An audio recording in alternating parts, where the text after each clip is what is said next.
Now, where are you from? I'm really from Prince George's County, but I grew up in D.C. and I grew up in the DMV area, so the PG County area. Right now I'm located in Memphis, Tennessee. But. And how old were you when you moved from the DMV to Memphis? I was 18 turning 19.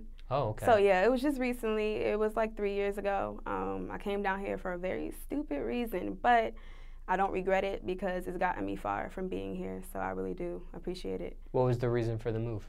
I moved down here for a guy, which is stupid, but at the same time, I knew him for a very long time. And it started off as a visit, and then it became me living here.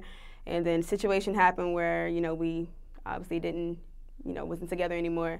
And I was just like, well, since I'm down here, I'm going to have to make a way for myself. So I ended up getting jobs and stuff like that and getting a place, and I just made it happen on my own. You have family still in PG County? All my family is either in D.C. Southeast or like in the PG County area. Why not just go back after the breakup? Because there was a situation that happened back at home, which didn't allow me to go back, basically, and I didn't want to deal with it. And plus, I figured that Memphis was like a new start. I'd never been to the South before, so when I moved down, everything was just new to me, and I liked it. And I feel like I had more opportunity out here, with the music and just like with different things anyway, so. Has the rap community in Memphis accepted you? Yeah, so far. I met a lot of people, and a lot of people, they're really cool with me because I'm very humble. I don't, do too much.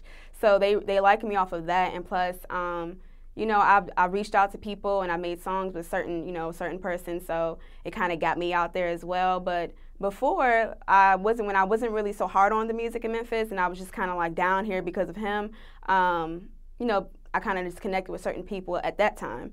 And then when I started doing music and working more hard on it, that's when everything kind of like fell in place and I met more people. Now, when it comes to moving for a significant other in a relationship, people do that all the time. Sometimes it's a short move. Hey, it's from one neighborhood to another in the same city, maybe one side of town to another side of town. Other times it can be a longer distance, like right. In your case. What is your advice since you've did the move for, another person and broken up? What is your advice to somebody else that's maybe in a similar situation? They got to decide, should I move with my significant other or not? And it's quite a bit of distance. What would you tell somebody there? Well, I would tell them to make sure they have a plan B, because things don't always work out, and I'm a prime example. Things don't always work out, and then you want to make sure that you are always positive. And I say that because if you're moving in a negative direction, you're just going to bring yourself down and feel like, yo, I'm stupid. I did this for a stupid reason. And you shouldn't feel like that. You should take it as a lesson learned. But if you're moving down here, make sure, not down here, but if you plan on moving anywhere or leaving for a far distance, I would say have a plan B. Make sure that you do have money. Make sure you have, support from your family. Take as much advice, opinions you can from them, because although you may take it, although they may say things that you may not like, you can take a little bit from it, and it may help you in the future.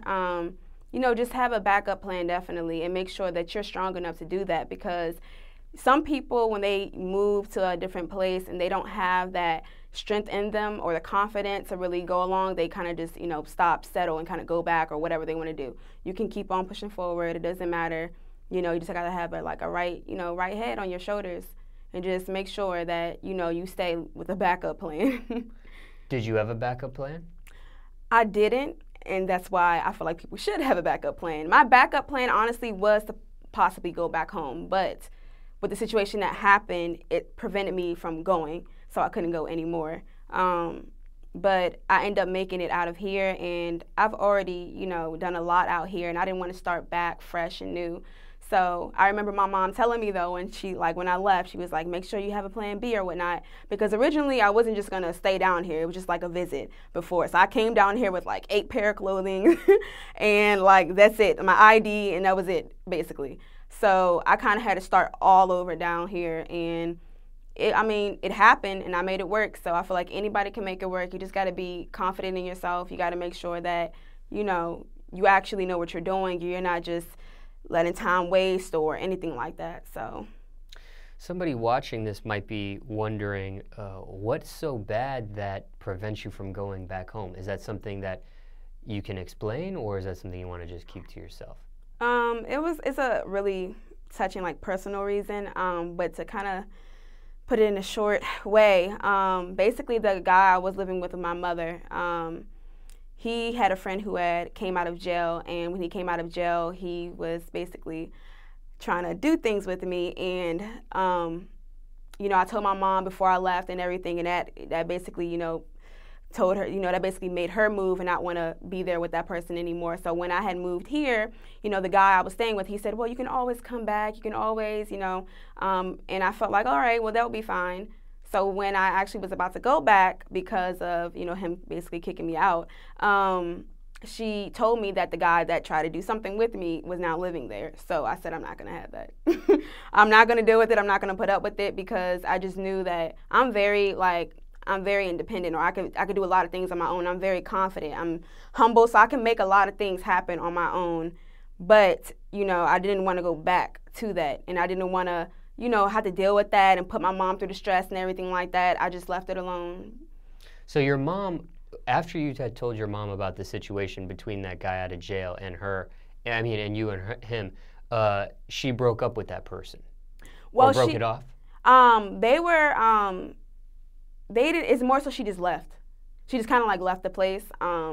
And she told him, and he talked to the guy and all this stuff, but clearly that didn't get to his head, because he still allowed him back in the house after he just disrespected, the mother of his child's daughter, basically, and my mom doesn't play those games, so she wasn't going to have it. And I had already had a previous experience with that before that's the reason why I moved down to her to begin with, because I had a previous experience before when I was living somewhere else in Suitland, which is in PG County, and that's what happened. So it was going so back to back, and so much was going on at the time. I was moving from school to school. It was just so much that was going on. And, when I heard that news, I said, I'm not going to go back down there. So I ended up staying in hotels for like a night. But by then I had already had a job, because when I found out that I could, visit, and they said I could stay, I was like, within that time, they told me I could stay. I had already applied for jobs and everything. So I was already working and, building stuff up on my own down here. So with that, I told my mom I wasn't going to come back down. And, she gave me her advice and stuff like that. And I took what I can from it, because, I do always take anything I can from my mom. But at the end of the day, I wasn't going to go back to that situation. So what's your relationship with your mom nowadays? Oh, we're close. Like, everybody has their times where, like, when they're a teenager and they're like, oh, I had that time. But now that I'm older and I'm wiser and I've always been mature, but now that I'm even more mature, I understand where she was coming from back then. So me and my mom, we're close, and I love her to death. She's my mom and my father, so I definitely, give her the utmost respect. Growing up in PG County, what was that like for you? Can you paint the picture for us? Yeah, growing up in PG County is different, because it's just different. How can I say? The slang is different, the style is different, and everything. So people, like, when I moved down here, people were like, where are you from? Automatically, I still get it, and I've been down here for 3 years, and I still get it, where are you from? But just the language, the style, the way people dress, the music, everything is different. So, like, if you're coming from, like, Atlanta or Memphis or any other place, and you come up there, a lot of people that I've talked to that have never been up there or have, and they usually tell me, it's different, it's fast-paced, I don't really like it, or this, that, and the third. But, I mean, if you're not, it's its own style. Just like Baltimore is its own style, even though it's in Maryland, it's like its own style. No, but I mean, like, growing up for you, what was it like? Aside from that description, did you have a rough upbringing, an easygoing upbringing? Oh, yeah. I mean, I definitely wasn't raised on a silver spoon at all. I'm not going to say that I was always poor, but I definitely didn't have a lot of money. I was shopping at thrift stores, stuff like that. I would use my last to get things, I would do anything, walk dogs for money, stuff like that. There's been times where we wouldn't have heat, water. We had cable, never had cable for a lot of times we lived. We always moved. So school was kind of always up and down with me. It was a lot of situations, and I had brothers that was always in the streets, cousins that were in the streets. So, and I'm the only female, and I have 5 brothers and, cousins. So I was always, around them, and I would witness a lot of things. But it was hard, but I definitely appreciate my mom, doing what she can, because she would work 2 jobs. She would do things that she could do, to help us. But times were always, times were hard, definitely. Were you able to avoid the streets, or did you get sucked into that lifestyle too? Oh yeah, I was able to avoid it. Like, I don't condone what my brother and them would do, but I definitely supported them because they're my blood. And I love them even if somebody thinks negative of them. So I never was really in it, but I was definitely around it. And I want to say maybe at a point in my time in high school when I was like in 11th or 12th grade, I wouldn't say that I kind of got more, like, I was curious about it. It was just like I wasn't caring too much about school. I would care about, what was going on in the streets more so, but I wouldn't say I was in it. Like, no, I'm not in no gang or nothing, like, no. What was your, speaking of the struggle, you said sometimes no water, no cable, no heat. What was probably the worst moment of the struggle? What was like the bottom point? I think the worst moment possibly was one time. My mom, I think the water bill was not paid for like a very long time. I think electricity, everything was off for a very long time. And mind you, it was like winter, so it was so cold. Everybody was in the houses walking with coats, and then on top of that, we had to get like gallons of water from the store to help us use the bathroom and wash up, and so, and baby wipes, we would have to use that. It was times, or I can say other times where. When my mom wasn't home a lot, and I would have to be like the mother in the house, and I would have to walk to the store at night in blizzards and stuff for my, my grandmother and my brother, and I had to get, food for them, rather it was like from McDonald's, or sometimes we would get food from the shelter. It just whatever we had. We never was ungrateful because we just had to appreciate what we had and just, live with it. But never homeless. Never homeless. I don't want to say I've ever been homeless. I might not have had a lot of things, but I'm not going to say I've never been homeless. I'm not going to discredit my mom like that. No, she did what she could do, but I was never really homeless. Now, what type of student were you in school? I actually was a good student. I was quiet, so the teachers always try to like call on me because they knew I was quiet. Like in the beginning when I first started school, I guess middle school and like elementary, I was one of those kids where I would talk, answer questions, always had A's, stuff like that. But as soon as high school came, I didn't do none of that. It was kind of like, because I think I was facing so much at the time, and with so much going on at home and stuff like that, it kind of changed me in a way. So I was really quiet, and I'm a quiet person anyway because I observe a lot before I connect or talk to people. So at school, my grades were decent, but I definitely could have done better. I actually almost did not graduate because I had missed like 84 hours or so many hours because I was missing school so much because, like I stated before, I would, kind of linger off to wanting to hang out with people in the streets. So because of that, it made me, lose a lot of hours at school. So when people, like when school was out, and not like summer or nothing like that, but like when school was out or closed, I would have to come in. I would take buses, walk.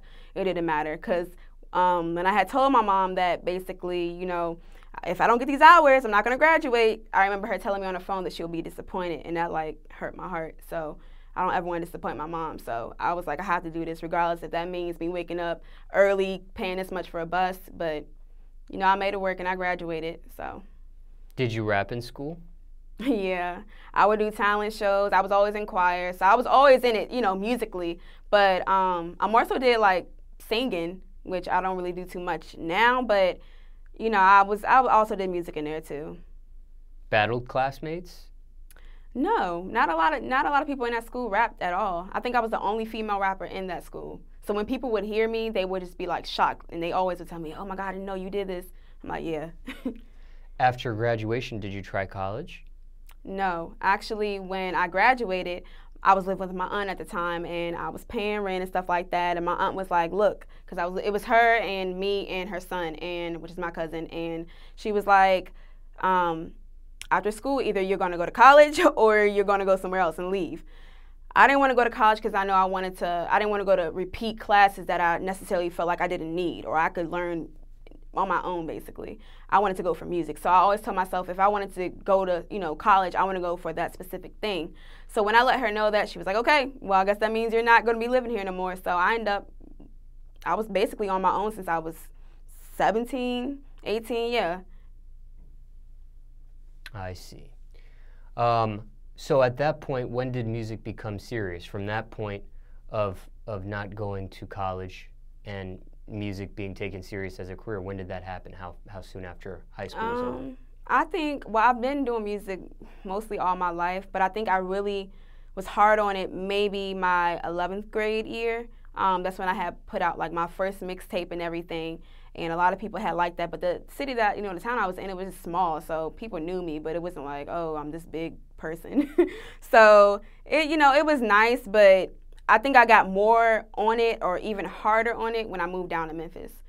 So that's kind of how that happened. But I was always doing music regardless. I was walking 30 minutes each day just to go to a recording studio each day. So I definitely was been doing music. I just was more hard on it, I feel like, when I moved down to Memphis. Looking back, was that the right decision for you not to go to college? Do you wish you would have went to college, or did everything play out like it's supposed to? I think it played out perfectly. And I say that because even now, I always have in the back of my head, like, Jasmine, what if you would have went into college? And I think, like, I couldn't do it. I mean, it's not that I can't do it. I can, definitely. But it's not something that I want to do. I feel like I would just be settling and basically forcing myself to do that when I know I really don't want to do it. I'm more just on the music. And I remember me asking my mom when I was at work, like, hey, what do you think I should just, what do you think I should do with the music thing? And she was just like, hey, make your job to pay bills, and make the music, your second job, the job that you really want, your career. So she's always been very supportive of my music. So, I'm just going to stick with that. I'm not going to go to college. But, to those who do go to college, that's a good thing. That's a very good thing. As long as you got a plan, that's a good thing. What do you say to somebody has a passion for music, doesn't necessarily have to be like a rapper like yourself, could be any position, singer, DJ, music video director, whatever the case may be. And let's say, high school just ended for that person and they got to make the next decision in their life. Do you tell that person go straight into the music after high school's over, or do you tell a person if they can continue their education, do that and music at the same time? What's the advice there? I would advise to do what you feel like is in your heart. If you feel like you are going to do music and you're going to invest the money, the time, and everything you have to do that goes along with it, then I believe you should do that. If you have a good support system, even if you're your own support system, I feel like you should go with that. But if you also want to have a plan, be a backup plan, to go to school just in case music does not work out for you, then if you want to take that route, I don't knock it. I feel like any route you go, you can make it happen as long as you believe in yourself and you have the determination, the dedication, it's up to you, basically. Jobs you had growing up, if any? Yes, my first job was McDonald's. I was there for like a year or two. I worked at a retail store, clothes mentor. I worked at Sonic, which I hate. I worked at the daycare, which I lost, where I was fighting. And now I work at a call center. So those are all my jobs I worked at. Any of those jobs tough? I would say the daycare job, and Sonic was tough only because they didn't train me. They just threw me in there and was like, hey, you're going to do this, you're going to do the fountains, and that's it. And I'm like, okay, nobody's going to train me. So that was a little hard, but I had to learn on my own. And daycare was more so hard just because I've never really thought I wanted to work with kids before, but when I did get the chance, it taught me a lot. And, I learned certain things with certain kids that I never knew, about kids sometimes. So it's just like, it basically just taught me, but it was hard. Now, you mentioned that you still are at a job now, which is at a call center, and you admitted that with no problem. Not ashamed to, be pursuing a rap career and having a job? Not at all. And I say that because since I'm not from Memphis, I was going to have a job anyway because I have bills I have to pay.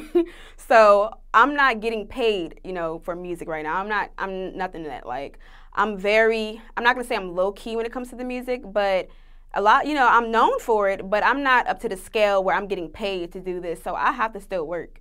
And if you still have to work, that's good. It doesn't matter how you work, you know, whatever you're working, whether it is an actual job or an illegal job or whatever you do. I mean, work is work. You're getting money. That's how I feel about it. If you're getting money, I'm not, you know, like I said, I don't condone and doing it illegally. But if that's what you're doing, or if you do have a job, then yeah, like it's nothing wrong with that. I have a job and it's paying the bills and it's helping me get the beats and everything that I'm doing. So I'm fine with it. But that's not really promoted in hip hop. To have a job and be pursuing a rap career, that's not something people brag about. It's not something that's really talked about. Sometimes when I ask people the job question, it's, you know, they might answer it, but they kind of laugh about it, like, why are you even asking me this type of thing?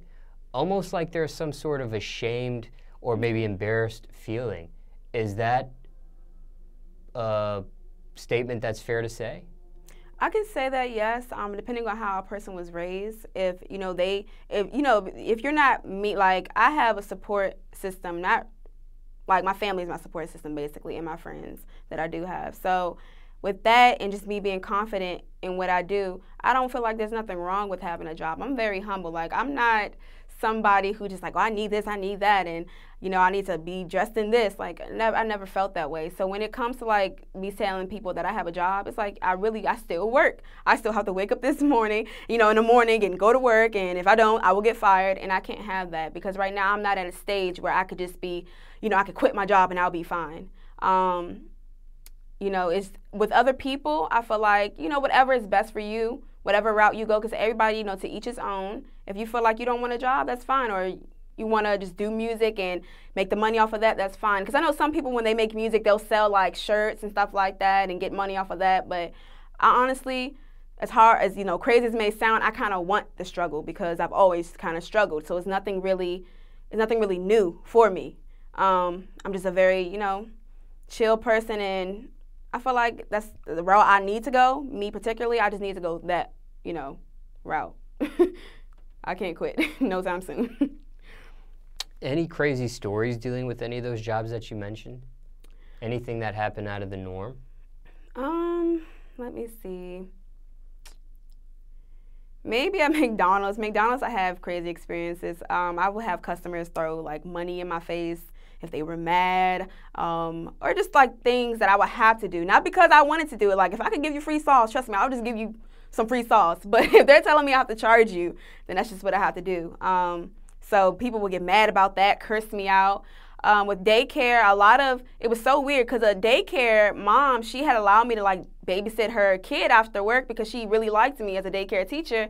And then like when I was about to leave, she was like she was telling people, oh, I think she's just, you know, using my kid. She's not really taking care of him well. And I'm like, well, then why would you pay me outside of work to, you know, watch your kid and then pay me more than what I get paid at work? Like, so it just crazy things like that. And of course, working at a call center, I get calls from, you know, all over. So people talk to you any type of way because they're on the phone. So they're big and bold, you know, so they don't care. But I'm never going to see them. So I don't care. I really don't care. Are some of them like really flirty? Oh yeah. I've had people ask me on dates. People be like, oh, you sound really nice on the phone. I'm just like, well, due to quality and monitoring purposes, I have to end this call. Like, I'm not going to lose my job off of you. No. Quit these jobs or get fired from these jobs? Usually I just walk out. I don't even put in my 2 weeks notice. But with my daycare job, I got fired. And that was because I was about to beat a female. And that was only because she stole actually like $200 to $300 from me. And I was trying to tell my supervisor, my manager, and he wouldn't believe me. Everybody believed me. There was proof, and he wouldn't reimburse me the money. And I was so mad because I had worked overtime, and that was like my biggest check from him, and she just stole it. So I had told him that night, I had called him, and I was like, yeah, when I get back to work, I'm going to beat that bitch ass. I'm not going to beat her, you know, at work because I'm not a dummy. I'm not going to do it in front of the kids and, you know, in front of the moms, no. But I will go outside and I'm going to beat her because I don't like people playing with my money when I know that since I'm by myself and I have to make the money on my own, that me losing money, especially $200, $300, and I'm by myself, that's not okay. That's just not okay. Like if you needed help, if you needed money, I'm a very helping person. I would have given you some. I would have helped you. But when you're just stealing, no. So I did tell him that, and with that being said, he didn't do anything about it. So once again, I told him I would do something about it. I end up that morning not clocking in and started this, I guess you can say I started this altercation. So he pulled me to the side and was like, you took matters in your own hand.